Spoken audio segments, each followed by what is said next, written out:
Okay, let's talk about 2-point perspective. This time you're going to give yourself 2 vanishing points. And let's just try practice drawing. Let's try to practice drawing the same cube that we did for 1-point perspective. This time, instead of being able to look at the flat surface of the cube as it's directly facing us, we're going to have to draw it at an angle. So the first line I'm going to draw is the straight up and down corner. If I draw my straight up and down corner, I'll use my ruler. That's going to be the corner of my cube, and now all of the lines for the sides of the cube have to follow to the point. The ones on this side follow to this point, the ones on this side will follow to this point. Let's connect from the dot to the corner of my cube, the dot to the corner of my cube, same on this side, from the dot to the corner, and the dot to the corner. I'm now looking at the corner of my cube. I want to draw the back line. This is also going to be a straight up and down line. I'll draw that with my ruler if you want to be more precise. I'm going to draw the other one on this side. And now I have a cube in 2-point perspective.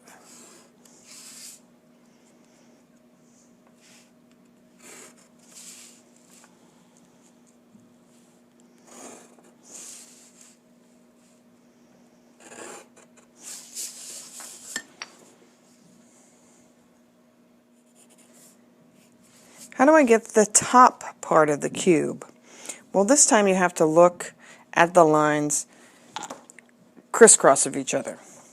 To make this line of my cube, I'm going to need to take this corner and actually angle it all the way over here, because this line and this line are parallel. So this one is this.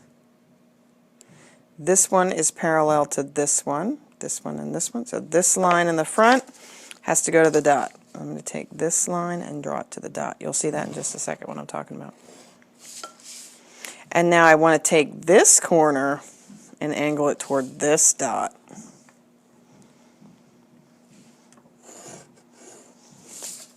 And now I have the top of my cube. So my cube will be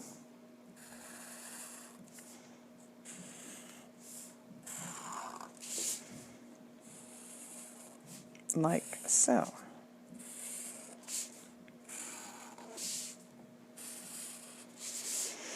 This is 2-point perspective.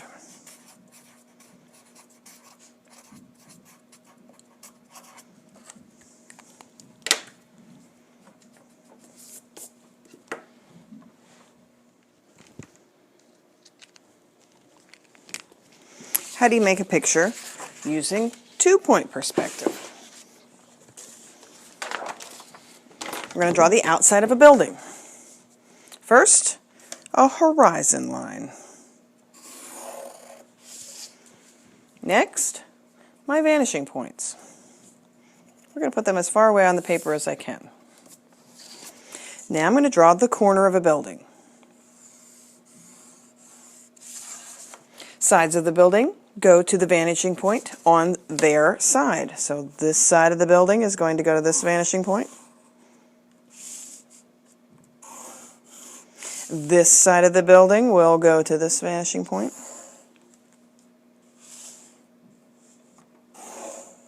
And then you have to decide how big the building is going to be. So this side of the building, let's end the building here. Maybe this side of the building, it's a little longer. Now this becomes my building.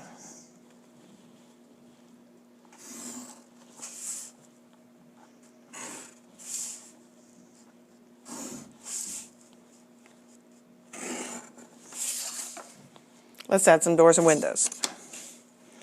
Doors on the building are always going to be straight up and down. They are vertical lines, so wherever you put your doors, they are straight up and down. Windows also straight up and down. So wherever you're planning on putting your windows, those lines are all straight up and down. It doesn't matter where on the building it is, but you should pay attention to the spacing, because if the door or window is farther back at the side of the building, it is going to be a more narrow space than if they are closer here to the front where you are actually standing. So let's make this space a little bigger, actually. So there you go. All right, top and bottom of windows are following to the vanishing point. So right here is the top and the bottom of my windows.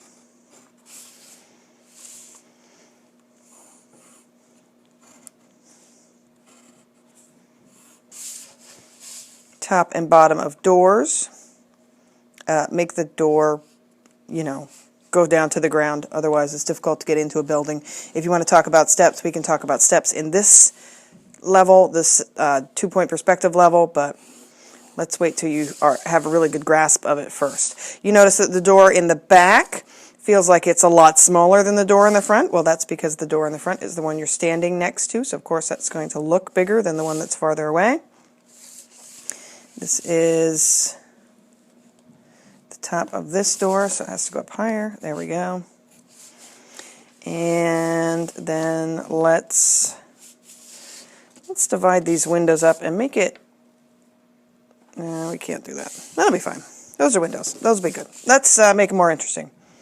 A little framing around the windows, a little framing around the doors.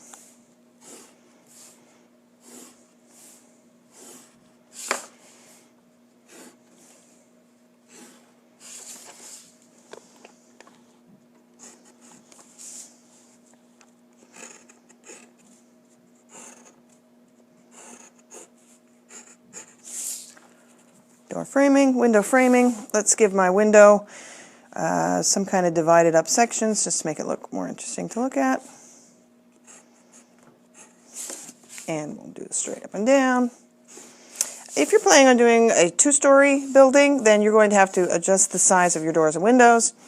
If you're going to do a 3-story building or some kind of skyscraper-y kind of building, also you're going to need to adjust your doors and windows. Make sure that you have an idea of how big you want to make your building first before you start drawing doors and windows, because of course now my windows are huge and it's still just a 1-story building, but that's fine because we're just doing this for our project. Okay, to get really fancy and technical, I want these divided parts of my windows to be the same on this side. So instead of just drawing them randomly, I'm actually going to give myself a guide to where they're going to go by following this line to the next set of windows. So if this line shows me exactly where to start the window divider on this side of the building. So I know I'm going to start it right here, and this is where my windows are divided up.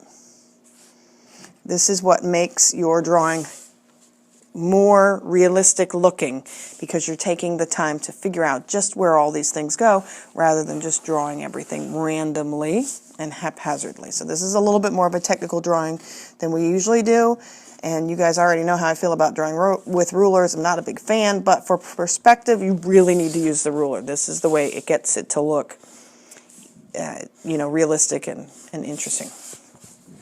Let's add a doorknob, probably right about here.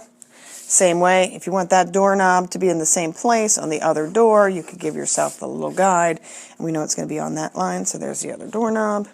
And now I have a cute little building. My building doesn't have a roof.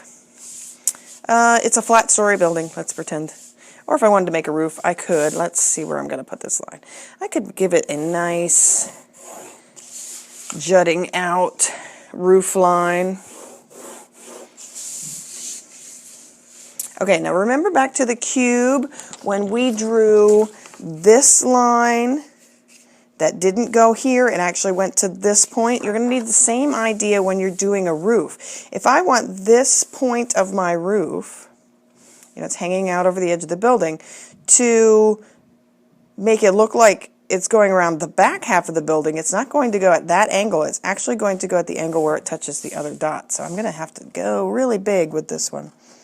And that would be the correct angle that I'm working on for the roof. Same for this side. If this side of the building is going to be the back half of the building, it has to line up to that dot. So can you see how that line now looks?